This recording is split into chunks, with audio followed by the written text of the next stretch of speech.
It's just after midnight on a September evening, and Kristian Murphy, aka Murda Murphy, was watching TV at his home in California. Suddenly, his phone starts buzzing. He checks it and reads a shocking message. Someone from an account he didn't recognize had just threatened to catch him outside, meaning they wanted to get him, and not for tickle fights. Murda Murphy isn't just an average guy. He's a reasonably well-known music producer, manager, and entrepreneur who has worked with high-profile rappers such as Tekashi 6ix9ine. Hours before Murda got the threats, 6ix9ine had posted a message to his 20 million followers on Instagram that mocked the tragic passing of rapper PNB Rock. PNB Rock's fans didn't take well to this, so they decided to target someone close to 6ix9ine with threats, and that person was Murda. Murda isn't just a music producer and entrepreneur. He's also something of a social media personality with a huge following on Instagram. The massive following meant he could charge a lot of money for promotions on his account. He had around 300,000 followers and could easily rely on the account for necessary income. That night, Murda kept an eye on the front door, watching for any threats. But he was being threatened by OBN, a mysterious figure who was known for getting Instagram accounts banned. The threat wasn't going to come from someone showing up at Murda's house. Before long, OBN made good on his threats and got Murda's account shut down. An investigation by the online website ProPublica unraveled the entire business model of OBN Brandon, the self-declared master of banning and unbanning Instagram accounts. The investigation found that OBN, who also goes by OBN Brandon, has prompted Meta to ban an array of influencers and entertainers. Interestingly, OBN is pretty vocal about his business too. In an article he wrote for Facts.com last year, he called himself the Logout King because he could get Meta to ban the accounts of multiple celebrities and influencers.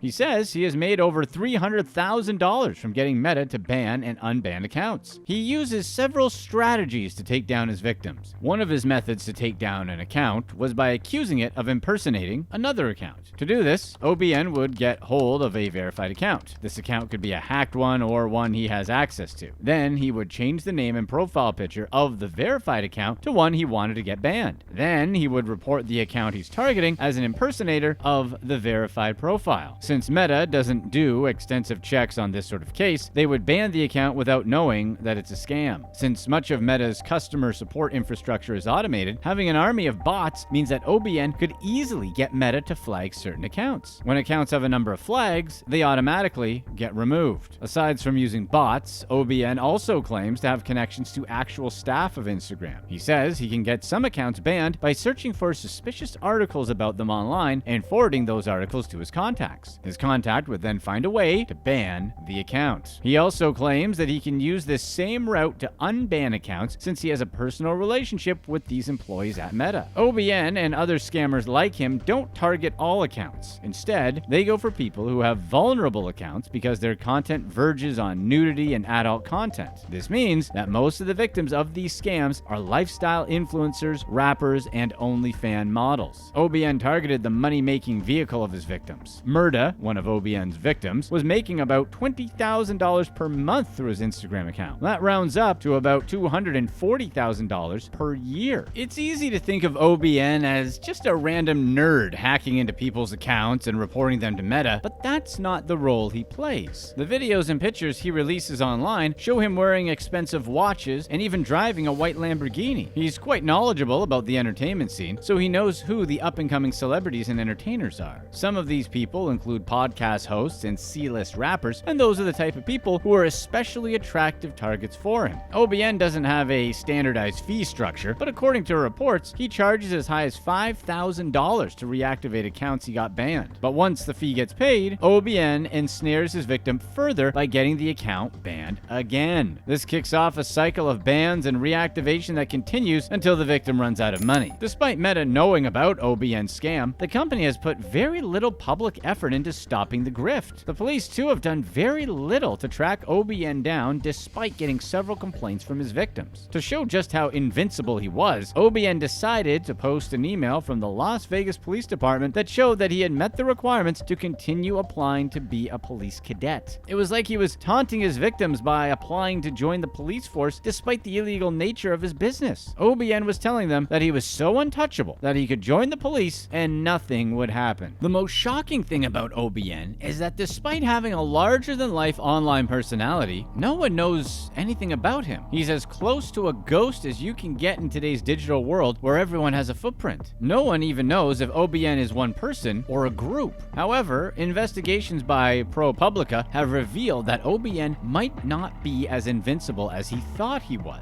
They might even just have revealed his identity, or at least that of someone close to him. The person in question is Edwin Reyes Martinez. Numerous clues connect OBN to Martinez. For one, Martinez is the owner of the bank account OBN told several of his victims to send money to. He also told them to pay him via an email address that had Martinez's name. That email address also partially matched the redacted email address that was on the police cadet email that OBN had posted to mock his victims. A similar string of letters that were the same as his email appear in a Twitter username. That account bears Martinez's name and has photos taken inside a white Lamborghini. Although the videos and pictures don't show the driver's face, the driver is wearing a gold ring that resembles that worn by Reyes Martinez on his Facebook account. Another Facebook picture from the same account shows Reyes Martinez posing in front of a white Lamborghini that's quite similar to the one that OBN claims to drive. Eventually, Reyes Martinez was tracked down to a physical location, and it appeared that OBN lives with his mom. When he was interviewed by a journalist on the trail of the story, Martinez denied any knowledge of knowing OBN. However, when he was shown evidence of collecting thousands of dollars for OBN through his bank accounts, he came clean. Reyes Martinez told the reporter that someone named Brandon had asked him to funnel money through his bank account to unknown recipients. To prove that he wasn't OBN, Martinez argued that his hands showed that he was a hard worker, and that if he were OBN, he wouldn't be working at all. That would have been a convincing argument if the reporter were a 10-year-old. OBN isn't some superior whiz kid that can just trigger bans whenever he feels like it. He needs Meta to do the heavy lifting for him, either by triggering their automated systems or by contacting an employee at the company to do his dirty work. This means that he has extensive connections inside Meta itself. One good example is how he knew or instigated the banning of another Instagram user known as Joey Hickson. Hickson was one of the earliest social media influencers and built a living off creating meme and lifestyle pages with millions of followers. Hickson had done business with OBN before and had paid him to help get certain users verified and others get names they wanted. After initially cooperating and delivering for Hickson, OBN suddenly switched and started threatening to take down Hickson's accounts. He then posted a cryptic message to Hickson asking him to enjoy his cease and desist letter from Instagram. This got Hickson worried, so he decided to check his mail. And right there was an email from a law firm on behalf of Meta asking him to cease and desist from using Instagram. That day, all of Hickson's accounts were banned. Once Hickson got the letter, OBN started bragging about it on his Telegram channel. He kept saying that he was the one behind the letter and had gotten Meta to ban Hickson because Hickson had allegedly stolen $20,000 from him. OBN's messages on the channel insinuated that he could get anyone banned if he felt like it, but OBN didn't stop there. He then tried to convince Hickson that he could get the cease and desist reversed if he were paid $15,000.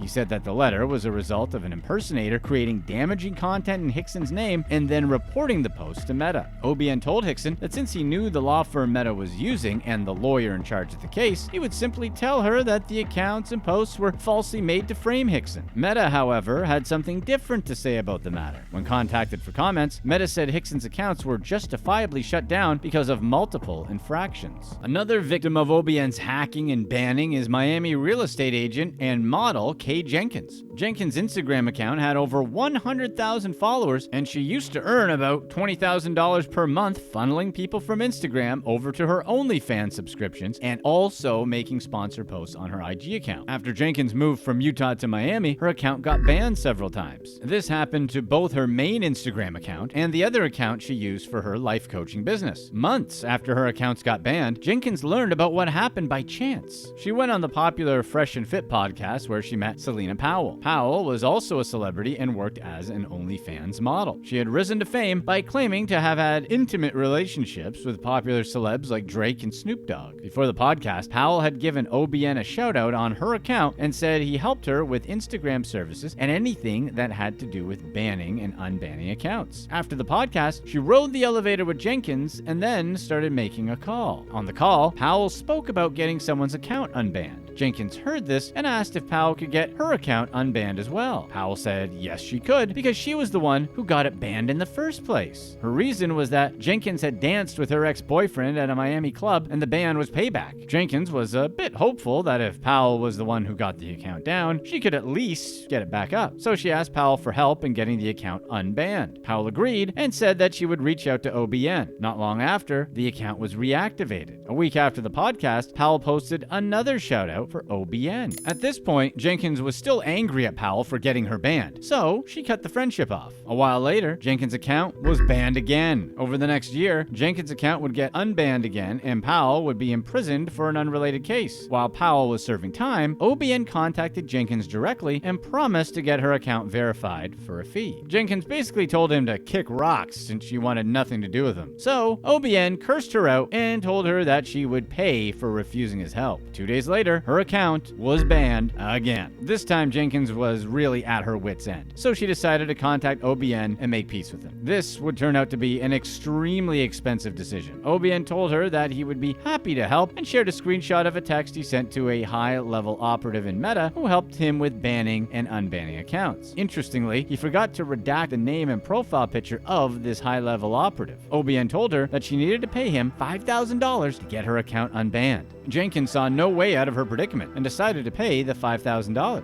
Her account briefly came back online, but it was swiftly taken down by Meta once again. If you're enjoying this story, be sure to stay on this video to learn about how these influencer sisters were terrorized by a billionaire. After the most recent banning, OBN quickly blocked her and deleted their conversation. Jenkins had no choice but to go straight to the OBN source at Meta. Since he had shared a screenshot of a conversation he had with him, she was able to track his account down and message him. When she messaged the Meta employee, he told her that he sympathized with her but had no clue what went wrong and why the account went down. He then struck an agreement with her to try and unban the account for $4,000. Jenkins sent the money and the account was unbanned, but it got banned again 4 days later. Jenkins was asked to send another $4,000, so she did, and it was unbanned again. The next day, she woke up to a message from OBN telling her that he was aware that she was talking to his contact. Then the account was banned again. That was when she realized that the whole thing was a scam and she had been paying OBN all along. He had posed as a Meta employee to get even more money from her. Jenkins decided that she had had enough and got a lawyer to sue Meta. The case is still ongoing. OBN has recently come out to announce that he was no longer in the business of banning and unbanning accounts and that he would block anyone who spoke to him about getting accounts banned. He also blocked the reporter who had spoken with Reyes Martinez about him. But OBN still wanted people to know that he was in other sorts of Instagram business, such as claims and verifications. But who knows whether even that announcement is just something to get reporters off his trail. People like OBN Brandon are much more dangerous than you'd think. There are many who would roll their eyes and laugh at someone who got their Instagram account banned, seeing that it's really no big deal, and paying someone as much money as Jenkins did may sound absurd, but there's plenty of money involved. Comments about getting a real job are often thrown around, but obviously those are comments from people who don't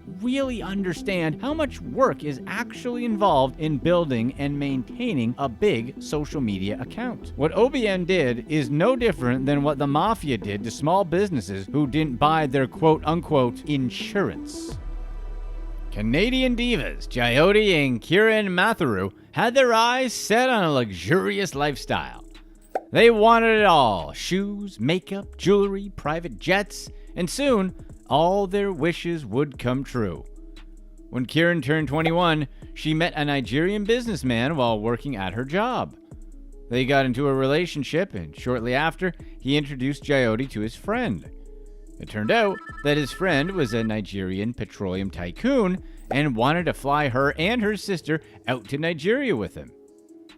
While their relationship blossomed, the sisters had the experience of flying on a private jet to Greece, France, and finally Nigeria, where his drivers took them to a mansion. While Kieran relaxed by the pool, Jayoti was given all sorts of expensive gifts, including a $10,000 monthly check. Jayoti's boyfriend even bought her an expensive condo in Toronto. But once they had a taste for luxury, the hunger would grow, and this was only the beginning for the Matharoos sisters. Jayoti and Kieran have never been the types to care about what others think of them. They were born into a middle-class Indian family who migrated to Canada. Living in Toronto, their life was overall normal. While Jayoti was romantic and passionate about literature, Kieran was level-headed and excelled in math and science. The two were inseparable and always dressed up to go to school. After high school, the sisters applied to a 2-year fashion, art, and business program while working part-time jobs, sharing clothes and a car, and working to bring their fashion brand to life. At night, they spent their time at clubs, wanting to live a life inspired by Paris Hilton and Nicole Richie. At this point, they had planned on eventually finding love, having a big Indian wedding, and settling in Toronto. Then, Jayoti met her Nigerian executive boyfriend, who swept both sisters off their feet and into Nigeria. The sisters claimed it all happened so fast that there wasn't even a moment to question if everything was real. From there, they continued going to Nigeria to meet future wealthy boyfriends. Once they find out you have a sister, it's over, said Kieran, talking about how easy it was to find men who would lavish them with riches. Taking a look at their Instagrams, their lifestyle is the definition of luxury. Brands such as Bottega Veneta, Gucci, Prada, and many more fill their closets along with accessories. They also have pictures wearing all their expensive items in their Rolls Royce driving through the streets of Dubai. They ended up with so many things that they eventually converted their Toronto condo into a walk-in closet that resembled a high-fashion boutique. There were walls lined with over 70 pairs of designer heels and glass wardrobes filled with bags and purses. They had custom rose gold jewelry and diamond watches easily worth more than a car. And did they use their own money to buy it all? No, not at all. The only time I go shopping is when someone gives me their credit card, said Kieran, meaning these two were essentially sugar babies documenting their lives on social media. By now, they have about 80,000 followers collectively who mostly praise them for the lifestyle they live. The similarities between them and the Kardashian-Jenner family make it no surprise that the media gave these two the nickname the Canadian Kardashians. The two sisters quickly grew accustomed to their new life. Once you live with money, it's hard to go back to a life without it. And with how things were going, they would never have to. They put their dreams of a fashion brand on hold to make time for the men willing to provide for them. They even had expectations for the men they dated. They were attracted to the power, wealthy men in Nigeria and their position on the Forbes billionaire list. It didn't matter if these men had wives or children either. The tabloids loved the Canadian Kardashian sisters and claimed they were the most provocative women in Nigeria. But even provocative women have standards. These rich men would have to spoil them and fund their expensive tastes in life if they wanted to date them. It seemed like the perfect life for someone who wanted to be a sugar baby. It wasn't until their last trip to Nigeria that things took a turn for the worst.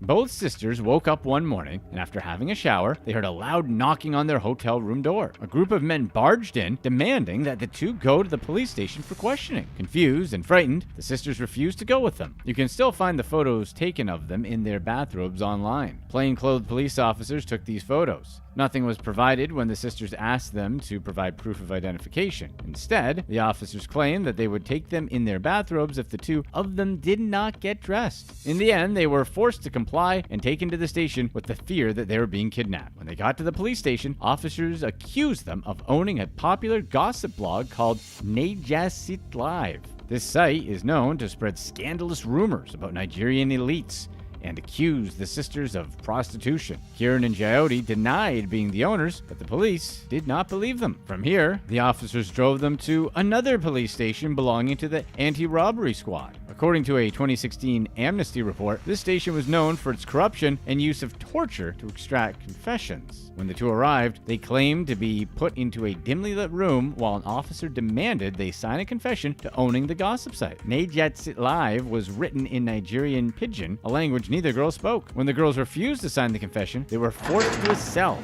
11 other girls stayed overnight. The following day, they were taken to a hotel room near the airport and guarded for 18 days. They found out they were accused of threatening to kidnap and blackmail wealthy Nigerian elites, including the politically powerful oil tycoon Femi OTEDOLA. Femi OTEDOLA was the controlling shareholder of Forte Oil. In Nigeria, they have over 500 gas stations as well as a gas-fired power plant. In 2015, he was number 16 on Forbes' 50 richest Africans list. He was also Kieran's ex-boyfriend. The sisters claim that OTEDOLA was angry because they rejected his advances to rekindle their relationship. OTEDOLA then filed a request for police to find whoever owns Nejatsit Live, claiming they were using nude pictures to blackmail elites. Their suspects? The Canadian Kardashian sisters. While the sisters were in detention, officers brought them to OTEDOLA's home, where, according to Jayoti and Kieran, he supposedly forced them to record a video confessing to owning the website and apologizing to him and his family. He promised that if they recorded the video, he would provide them with their passports and let them leave for Canada. After recording the video, it was uploaded to the internet, and the girls were still not given their passports back. During this time, the gossip site's Twitter was posting even though the officers confiscated the sisters' electronics. The owner even eventually took down the site in order to prove that the MATHAROOS sisters weren't the owners. After posting bail and waiting for weeks in their room, the sisters were finally allowed to travel back to Canada with emergency travel documents claiming that their bail didn't restrict travel and that their physical safety was at risk. While back in Toronto, the two sisters stayed off of social media with hopes that the whole fiasco would die down. The media exploded with unofficial facts about the sisters, being, let's just call them ladies of the night, as well as calling them gold diggers and scammers. After seeing their names get raked through the mud, they decided they'd had it. It was time to fight back and clear their names. They posted all of their evidence along with their side of the story on their lifestyle blog, Metropolitan. They contacted City News to give a 30-minute interview discussing what they went through and their feelings toward the media. They claim that none of the news media had reached out to get their side of the story, so Jayoti and Kieran reached out to them, threatening to sue if the companies didn't print retractions. Jayoti and Kieran knew that many backlashes came from society's tendency to frown on a woman who allows herself to be single while being lavished by men. People hated them simply because they didn't like how they lived, but the sisters didn't care what the consequences were as long as they could clear their names. And just when they thought they were in the clear, Jayoti was told by Canadian customs officials that she couldn't travel to the United States due to an arrest warrant on her passport. Meanwhile, her sister Kieran was traveling to Italy to do some furniture shopping. While waiting for her luggage, Italian customs officials locked Kieran in a room without food, water, or explanation. After 8 hours, officers finally told her that she had a flag on her passport from Interpol and that she was being placed under provisional arrest. Police officials held her for 40 days, waiting to be deported to Nigeria, but the paperwork never came. Kieran was allowed to travel back to Canada.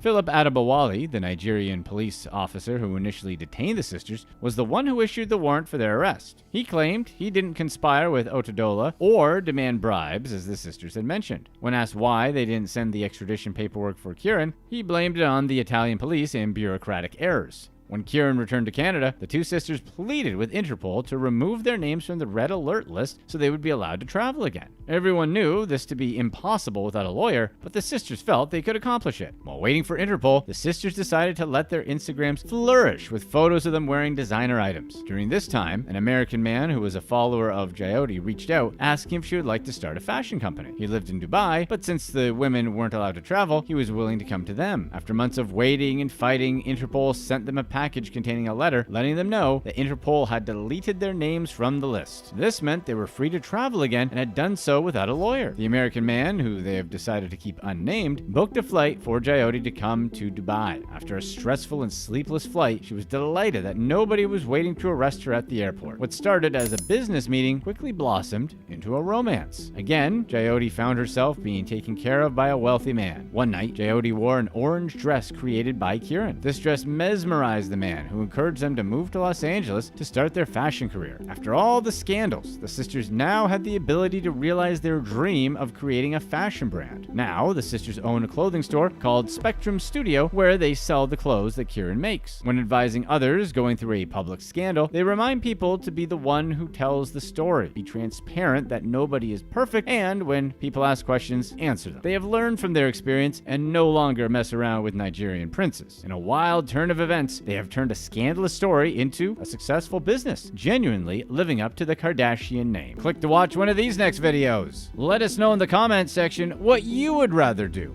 build a brand new account or give in to OBN Brandon's demands.